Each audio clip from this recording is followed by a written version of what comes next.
Hey, what's up guys? Today I'm giving you a how to combo tutorial, and if you enjoy, make sure to leave a thumbs up and hit that big red subscribe button. So in Minecraft, there's pretty much three main points of how to start a combo and how to keep a combo. And the first would be movement, which is pretty much W tapping, S tapping, and A and D tapping. The next would be block hitting, which is timing your block hits, which I'll be going over. And CPS, which is based on how fast you can click your left mouse button. And then something that's not really in control is ping, but that really just comes down to where you live, so you'll have to get used to that yourself, but I'll talk about it a little bit. But yeah, let's hop right into it. Alright, yo, what is up guys? This is the block hitting segment pretty much. So block hitting is when you block your sword while you're still swinging, and it kind of looks like this in game, and in third person it looks like that. So pretty much what block hitting does, it gives your opponent more KB rather than just swinging like this, and you also have the chance to reduce the amount of damage that you are taking while block hitting, because you take less damage while blocking your sword. And yeah, so pretty much for low CPS players, you want to try to block it more rather than high CPS players. But for low CPS players, I recommend block hitting more, as it kind of makes up and gives your opponent more KB, since you're not clicking as fast. But you know, if you're clicking like pretty fast like this, you might not need to do it as much, but it still helps because you're not taking as much damage. This portion, I'm pretty much going to be showing how block hitting works and how it reduces damage and gives them more KB. Alright guys, so in this part I'm going to be showing how block hitting works, and so pretty much right now I'm not going to be block hitting at all. I'm just going to be running straight at him, and I'm going to hit him 3 times. So 1, 2, and 3. And see how I'm almost passed through him? That's because I wasn't block hitting and I didn't keep my distance from him at all. So by block hitting, it's going to reset your sprint and pretty much keep my distance from him. It's going to give him a less chance of hitting me. So right here I'm going to be block hitting. See how I did not pass through him at all? That was because I was block hitting.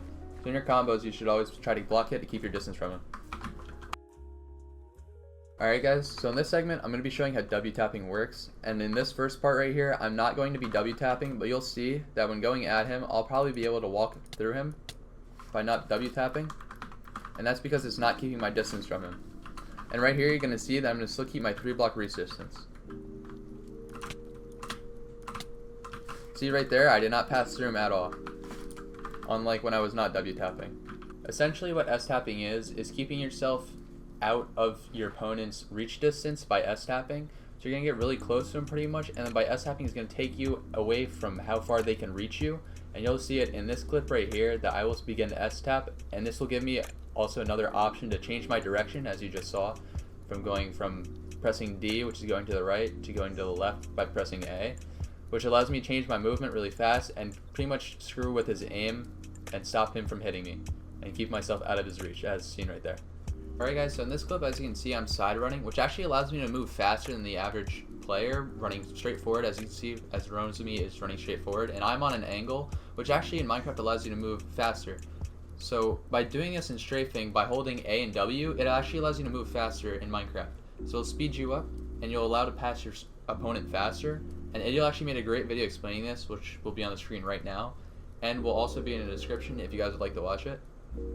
And pretty much that's what strafing does in Minecraft. It allows you to move faster and pretty much catch up to them quicker while keeping your distance. Also, a quick shout out to Jerseys, as you can see in this clip about Injured real quick. It shows how a movement works in Minecraft. He shows it pretty much perfectly by pressing A and D and pressing S pretty much stay out of Judah's reach. And by doing that, it allowed him to pretty much keep a combo on him. And by doing that, he was also moving faster as he was running on that angle that I had just shown in that clip, and pretty much allowed him to keep that combo. And it's just a perfect example of how to do it. Pretty much the subject comes down to how fast you click. So pretty much there's a bunch of different ways of clicking, which would be jittering, which there's plenty of tutorials on like how to do it, and I can pretty much jitter like 10 to 14. You can also normal click, which gives you 8 to 9, but pretty much in Minecraft the higher CPS the better, as it reduces KB and actually deals a more knockback. Advisor made a great video explaining this, and it'll be linked and you'll see it on screen right now. But essentially, the faster you click, the less KB and the more you're going to deal. So there's definitely different ways of clicking. Like I said, jitter clicking, normal clicking, and butterflying are pretty much the main ways. There's a bunch of other ones that I know people make tutorials on, which is like ball clicking, like drag clicking, but I don't know how to do any of those. But definitely the main ones would be butterfly clicking, jitter clicking, and normal clicking, and I know a lot of people do that. And pretty much the higher CPS, the better. So you can go watch a tutorial on how to do that, and it'll probably improve your game. Also, right here in this clip that I'm showing right now, just to further prove that moving faster is an advantage while strafing, you can see right here that my opponent is not sprinting, and he is also not have speed potted, meaning I'm moving a lot faster than him. He cannot hit me as much because I'm moving faster than him, which also is going to make like his aim not as good because we're not moving at the same speed, obviously. And then here you can see that I switch the roles with him, and I become the one that is actually moving slower, and he's going to be the one that's moving faster. And you're going to see that it's a lot harder for me to keep up and like aim at him as he's moving a lot faster, and stay in a reach area for me to be able to reach him, and for him it's going to be a lot easier to keep a combo on me.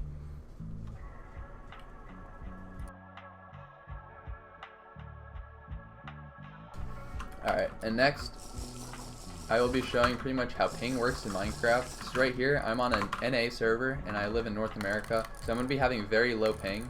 So my hits are going to be very like sped up, and they're going to land a lot faster than they would compared to this guy's ping. So pretty much as you see, it's only a 0.02 second delay when I hit him pretty much, and that's what ping is, which is the delay to the server. So as you can see, when I hit him, pretty much my hits are instant, and they happen pretty fast. So pretty much right now, if I hopped on EU Lunar, on EU Lunar now, as you can see right here, the ping is now pretty much reversed. I'm now getting 90 ping and he's getting 20, meaning my hits are going to register a lot slower than his, which gives me a type of delay. So it really comes down to how fast you can like get used to your ping difference, and by playing on different servers you can minimize the types of delay. Like if you play on EU server and you're from Europe, pretty much it'll give you lower ping to the server as it's probably hosted there, and you're playing on North American servers, you'll probably get lower ping as you're from North America, unless you're playing on like from the West Coast and it's hosted in the East. But ping is pretty much comes down to how adjusted you are to it, and there are certain advantages to having ping, to different types of ping, but I won't be getting into that in this video. Alright, and in this clip you're going to see pretty much that how projectiles work in Minecraft. By using like a rod or snowballs or eggs or pretty much anything along that line that you can throw at your opponent that will make him stop moving is a huge advantage because it'll stop their movement. And as you saw in a clip before, the faster you move, it's actually better and more of an advantage for you. So by breaking his sprint and not being able to move, you're going to be allowed to get a couple more hits before he can start moving again quick enough to catch up into your reach. I'm not very good at it because I don't play Build UHC as much, but I see it still be used in the HCF community and like UHC, and I know it's a big part of UHC, and that's pretty much what it does. It stops them from moving and allows you to move quicker, and allows you to get a couple extra hits in before they start getting the sprint again. I really appreciate if you stuck around this long until the end. I really love to see it, and this video is really enjoyable to make, and make sure to subscribe to Rosemi. He'll also be in the description. He helped me out with a lot of the clips and recording. So yeah, thank you guys so much. Leave a like and subscribe, and let me know if you want to see more.